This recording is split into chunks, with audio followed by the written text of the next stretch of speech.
Thermal voltage. Thermal voltage, thermal voltage, thermal voltage की अगर हम बात करें कई जगह पे यूज़ होगा, मतलब जितनी भी इक्वेशंस होंगी कई जगह पे आपके पास यूज़ होगा। जैसे डायोड करंट वोल्टेज इक्वेशन होगी तो वहाँ पे भी यूज़ होगा। इसके अलावा आपके पास आइंस्टीन रिलेशन, ये कई जगह पे आपके पास इलेक्ट्रॉनिक्स में ये थर्मल वोल्टेज यूज़ होता रहता है। तो अगर हम बात करें तो ये होता क्या है ना, थर्मल वोल्टेज क्या होता है, हम लोग अब इसके बारे में हम लोग यहाँ पे देखने वाले हैं कि थर्मल वोल्टेज क्या होता है ना। तो ये आपके पास thermal voltage also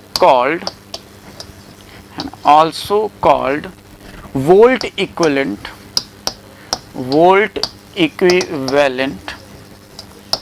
of temperature,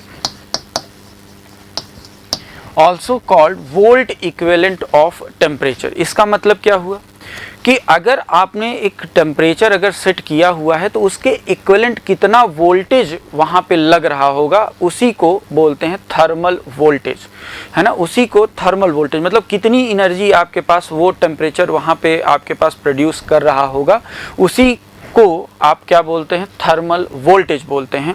तो चलिए देखते हैं कि ये होता क्या है। इट इज़ डिनोटेड बाय, ये भी इंपॉर्टेंट है, इट इज़ डिनोटेड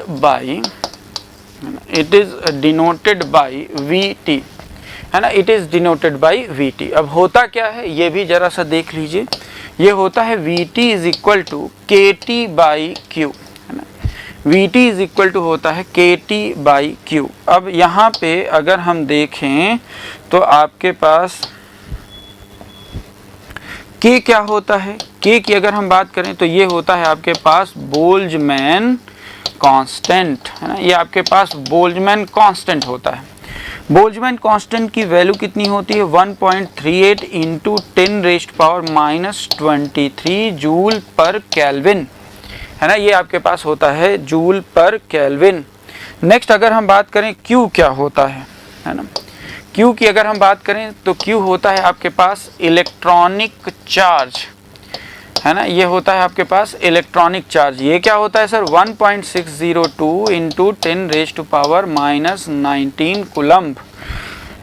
नेक्स्ट अगर हम बात करें तो ये जो टेम्परेचर होता है वो हमेशा आपके पास किस में होता है, इन केल्विन। ये आपके पास किस में होना चाहिए, इन केल्विन।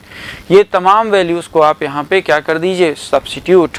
तो देखिए अगर ये वैल्यूज़ को अगर आप सब्स्टिट्यूट करेंगे तो आपके पास देखिए VT is equal to 1.38 into 10⁻⁻23 into T upon 1.602 into 10⁻⁻19। अगर आप इसको जब सॉल्व करेंगे तो यहाँ से एक बहुत इंपॉर्टेंट आपके लिए रिजल्ट निकल के आएगा। आपको याद भी रखना है T अपॉन 11600।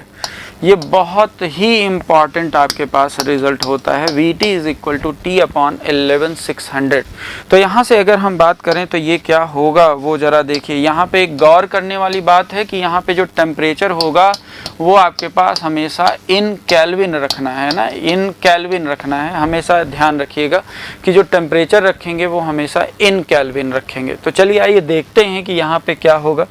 तो let us suppose example first ले लेते हैं यहाँ पे, है ना। एग्जाम्पल फर्स्ट ले लेते हैं कि मान लीजिए कि आपके पास room temperature, at room temperature, है ना, एट रूम टेम्परेचर। चलिए एट रूम टेम्परेचर यहाँ ले लेते हैं एग्जाम्पल फर्स्ट, है ना। At room temperature, at room temperature. तो रूम टेम्परेचर के केस में क्या होगा, ये देखिए रूम टेम्परेचर की बात हो रही, मतलब T is equal to 300 kelvin की बात हो रही है। और अगर T इक्वल टू 300, मैंने क्या कहा, यहाँ पे जो टेम्परेचर होगा उसको हमेशा किस में रखना है, इन केल्विन रखना। अगर वो डिग्री सेंटीग्रेड में दिया भी होगा तो भी मैंने आपको बताया हुआ है कि किस तरीके से उसको केल्विन में चेंज करते हैं। मतलब उसमें 273 का अगर ऐड कर देते हैं तो आपके पास वो केल्विन में चेंज हो जाता है। तो यहाँ से देखिए T इक्वल टू 300 केल्विन। तो यहाँ से देखिए VT इज इक्वल टू आपके पास ये हो जाएगा 300 अपॉन 11600। और अगर यहाँ से आप जब इसको सॉल्व करेंगे, है ना, इसको जब आप सॉल्व करेंगे तो यहाँ से आपको मिलेगा VT is equal to 26 millivolt. आपको याद ही होना चाहिए है ना, कि रूम टेम्परेचर पे थर्मल वोल्टेज कितना होता है 26 मिली वोल्ट। मतलब क्या है कि अगर आपने वहाँ पे ये देखिए, अगर आपने वहाँ पे 300 केल्विन अगर किसी भी डिवाइस मान लीजिए सेमीकंडक्टर के क्रॉस आपने लगाया हुआ है, तो इसका मतलब है कि वहाँ पे उसके क्रॉस 26 मिली वोल्ट का पोटेंशियल जनरेट हो रहा होगा या 26 मिली वोल्ट की वहाँ पे एनर्जी वो जनरेट कर रहा होगा। क्लियर है, उतनी एनर्जी वो आपके पास जनरेट कर रहा होगा।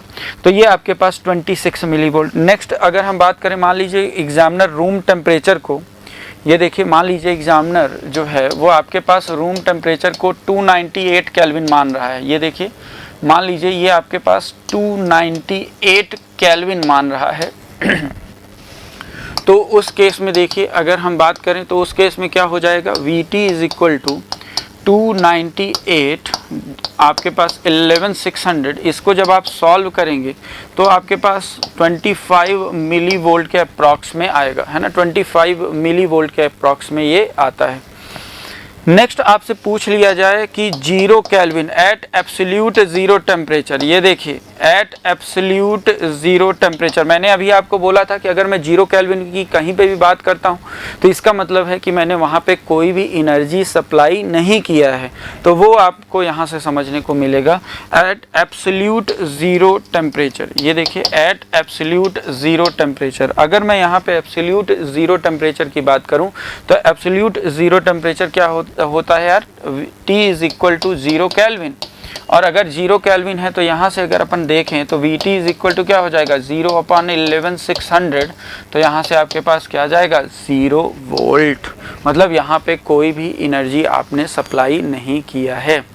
क्लियर है, तो ये कुछ बेसिक पॉइंट्स थे कि आपके पास की जो सेमीकंडक्टर फिजिक्स होती है उसमें कुछ जो बेसिक पॉइंट्स है कि आपके पास किस तरीके से फॉर्मेशन होता है, फ्री इलेक्ट्रॉन क्या होते हैं, होल्स क्या होते हैं, वैलेंस बैंड में क्या क्या होता है, कंडक्शन बैंड में क्या होता है ना। इसके अलावा हम लोगों ने देखा कि थर्मल वोल्टेज क्या होता है, किस तरीके से क्लासिफिकेशन एक मटेरियल का करते हैं based on forbidden energy gap, वो तमाम चीज़ें हम लोगों ने यहाँ पे डिस्कस किया है। If you really like the video, hit the like button, share the video, comment on our video and subscribe to our YouTube channel and press the bell icon for the latest updates. Thank you.